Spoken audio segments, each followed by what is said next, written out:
If Rafe Judkins were a food product in a store, he'd be some of that horrible tasting, insidious bug-based protein.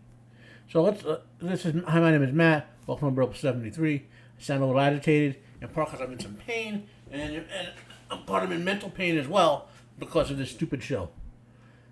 And if you ask why I'm going to keep doing it, because I'm in a community of people who don't want to remain silent in the face of this garbage. Okay. So let's get right into it. As usual with my review, I'm going to highlight maybe 2, 3, 4 points that I noticed that particularly bothered me, and pick them apart a little bit.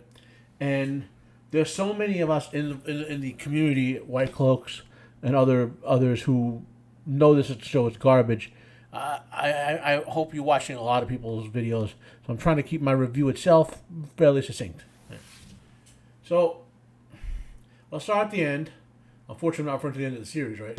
But at the end of the episode, and that brings us to the conclusion of Judkins not only destroying Rand's character, but he also destroyed Lanfear's. Right? So let's get that started. We'll talk about Lanfear. In the book, she's extremely intelligent, extremely narcissistic, and most notably, as beautiful as a human woman can possibly be.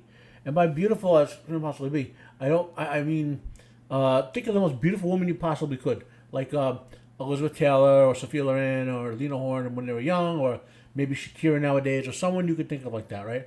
Or your wife, whoever that beautiful woman. But no, you know what? Forget your wife. I'm talking objective standards here, like someone everyone that you and your wife could look at, like say young Elizabeth Taylor and say, "Oh my God, she's beautiful," type of beauty, right? Think of them. Lanfear is supposed to make those women look average. So like she has all the genetic perfection of being utterly beautiful. Okay? However, she's not vain in that sense. She's not a slut or a cougar as the show makes her out. She doesn't use her looks to get over on people. They're a tool for her. But Lanfear is a psychopathic narcissist. Okay? In as much as she can love anyone, she loves Louster and Telamon and thinks of him as her soulmate. Okay? In this particular case, Lanfear's goal of I'm sorry, I'm messing up. Unlike all the other Forsaken, Lanfear's goal as a Forsaken is to satisfy her narcissism, whereas the other Forsaken want to serve the Great Dark Lord, to rule by his side, or achieve some other purpose by virtue of serving him. Right? Lanfear is entirely self-motivated by that narcissism. Okay. In this particular case, Lanfear's goal to serve the Dark One matches. Lanfear was given a task like the other Forsaken to attempt to convert Rand, because that's the victory condition for the Dark One, is to convert the dragon, because the dragon is the soul in the Wheel of Time, in the pattern that exists to fight the Dark One. So the dragon will always manifest when it's time to confront the Dark One, when that's needed. Okay, so the victory condition as spoilers for the end of the series. Okay, so I'm gonna hold why have my fist up? Here, I'll do this one. I'm spoiling the end of the series, okay? So as long as this fist remains up, blank out. The end of the series, Rand confronts the Dark One in a sort of metaphysical, metaphorical battle, right? With reality warping itself on being used. And in that confrontation, we learn basically that the Dark One has to convert Rand to his cause as his true victory condition. Otherwise, it just keeps going on and on and on, no matter what happens. Like if the Dark One were to be freed here, there's still some other world where the Dark One is contained, so long as as the dragon doesn't surrender to him. Like go to his side, choose his side. Okay. Spoilers over. So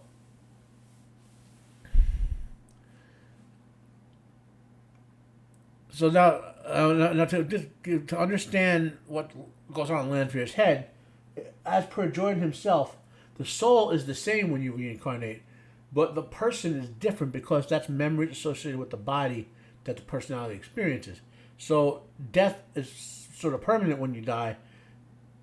The soul can, I believe, remember in the past, but it's an entirely different person. Okay.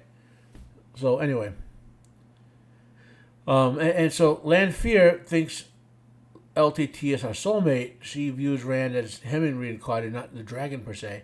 And so her goal is to get Rand to be her replacement for losing out on Louster and Telamon to Ilyena in the dragon, the previous incarnation. Right? Now, so Lanfear's character journey, the part we see in the book, involves her trying to guide it and lure Rand into becoming essentially another Forsaken. Now let's talk briefly about Rand. So before I tell you how the storyline got murked.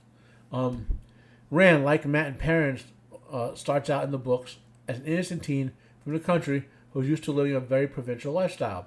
He's raised that way. He's you might imagine our world, he'd be all shucks, ma'am, all the time. How Clark Kent is, for example, in the Superman stories, how he's very provincial and laid back and Boy Scout and all that. The early books especially involve Rand trying to work his way through the cognitive dissonance between how he was raised and the world that he must not only live in, but become the leader of as his Dragon Reborn. It's a constant trying to struggle and balance in Rand's head that he goes through for quite a few books. Okay? And the struggle is important because when Rand finally resolves it under George's master writing, the moment is rather triumphant and very well earned. Okay? So Selene and Rand's storyline here make both of those journeys moot. Rand resists Selene's advances and doesn't become what she wants, not because he knows what she's doing or he has some profound willpower to resist the hot chick who's crawling over him or whatever. Not that Book Linford crawls all over him anyway. But rather because his honest and provincial nature doesn't even allow Rand to want power for power's sake or to consider a casual sexual relationship. He's been taught that sex has meaning, that it's part of marriage. Now, this doesn't mean that everyone should think that way or whatever, but it's part of the story's nature. Okay? Wino's change and Wino, Wino, Wheel of Time in name only. Wino's change and total destruction of Lanfear and Rand's storyline removes powerful and effective moments for later in the series, such as this is spoilers for like book 4 or so, when Lanfear steals off most of Asmodean's power, so he will have to teach Rand and help him, or when Rand finally loses his virginity and has sex with Aviendha, which itself is a moment with a great narrative build-up. But Lanfear's reaction to finding out that Rand told someone about her is priceless. And by the way, on that Asmodean thing, that's not even in my notes, okay? One of the things about the Forsaken, and this is important, Jordan has an actual power skill, right? Rand, as the Dragon Reborn, is the most powerful channeler he can possibly be. Ishmael is on his level, maybe touch less power or so. So is, I believe, Arangar, one other male, or Sama, one of the other male channelers, okay? They're all way above the female channelers, let's say by I'm making this up, 100 points. So the powerful female channelers, Lanfear, right? A couple of others. And then a total of a top tier. Nynaeve is the most powerful female channeler, born since the breaking, so to speak, right? But one of the things that makes the Forsaken so powerful isn't just their power level, it's their knowledge from the Age of Legends, okay? So it looks like in this book, they're just hand-waving the Age of Legends. There's nothing special about it. They barely talk about it, other than that one flashback where the character assassinated Luce and Telamon. And there's going to be no advanced lost knowledge at the Forsaken, and then Rand eventually has from learning from Asmodean that Nynaeve and book spoilers for book 3 and 4, I think, or book 4 and 5, that Nynaeve and Elaine basically acquire from Moghedien when she's, trapped in the Adam. Like I said, that knowledge matters in the power level of the Forsaken, right? So, how to put it, that's not going to be part of this TV show. Mm-hmm. So, and that's go to my second point of my 3 points I want to make for this. Well, I guess 4 points now. That's all about the Forsaken thing. Leandrin. Apparently, there's some interview where Duncan talks about him wanting to give Leandrin some sort of backstory that makes her into a sympathetic villain. Of all the things he could have done, I mean, there are in fact sympathetic villains in the actual books. Turning Leandrin into one has essentially taken a B-level villain who has a couple of B-level moments and given him more screen time than most of the main characters in the show. They can't even develop their fail and horrible story that they're creating using Robert Jordan's characters in name only, because they're basically doing this thing with Leandrin, who's a B-level character. Okay? And then lastly, Duncan has seriously thrown the Wheel of Time timeline, I should say, and the whole sequence of events that surround Rand's birth. Okay, so in the books, Rand is born about 20 years ago. Excuse me. When the Aiel War ended, right? So the Aiel War was caused when Moraine's uncle, Lemon Demodrid, decided he was to cut down the special tree, the Abençora sapling that grew into its own tree in Carhain that the El had gifted them 500 years before, and led to 500 years of trade and friendship and peaceful negotiations. And Lamont said, I want to make a throne out of it. So he cut it down, and that led to the El basically going to war to kill him, naming him Tree Killer, and want to kill him and anyone who defended him, right? So during all that, Tigraine Mantir, who's Rand's birth mother, book spoilers obviously, she was the daughter heir of Andor, okay? House Mantir. And there was some intermarriage between her house. She married Galad's father, and that was going to be securing the throne of Andor. So Tigraine gets a foretelling from Guittara, that if she doesn't go to the Aiel Waste and become a maiden of the spear, the world's going to end, basically, right? So she just disappears.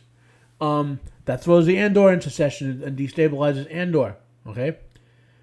So Andor gets destabilized, as well as Carhain, maybe allowing... There's some wording in the books that at least Rand thought, had Andor been stable, they might have been able to stop Lamont from burning, destroying the tree, So, there's a lot, around that 20-year-ago timeline, there's a lot of events occurring, right? In the books, Moiraine and Swan were both accepted, who heard Guittara's prophecy about when and where the dragon was going to be reborn. She literally says the dragon is reborn. There's a whole prophecy for that. And they want to go on a quest of their own to find the dragon reborn. After the sitting Amyrlin and those she trusted to do that quest were murdered. Okay? So Moiraine, Swan, and Leandrin are around 100 years old. Right? They were isolated for decades before the dragon was reborn. Moiraine, now in the book, Moiraine disappeared right around the time of Rand's birth, because they were trying to. The Tower had raised Moiraine to Aes Sedai and were trying to force her to become the Queen of Carhain, because most of her family was killed off by the Aiel. Moiraine wanted nothing to do with that, and she wanted to do her quest. Okay, although funny enough, being the Queen of Carhain, and might have got her closer to Rand faster, but that's a different debate. Of course, Judkins doesn't care about Jordan's story, right? Honestly, the total mockery Judkins has made to the internal chronology of Jordan's masterwork, that could be a whole series of videos by itself, right? Anyway, that's my kind of brief thoughts on things I've noted about this episode. There's a lot more, but hopefully watch everyone else's videos and Whitecloaks especially, plus Night's Watch, and you'll get some more info.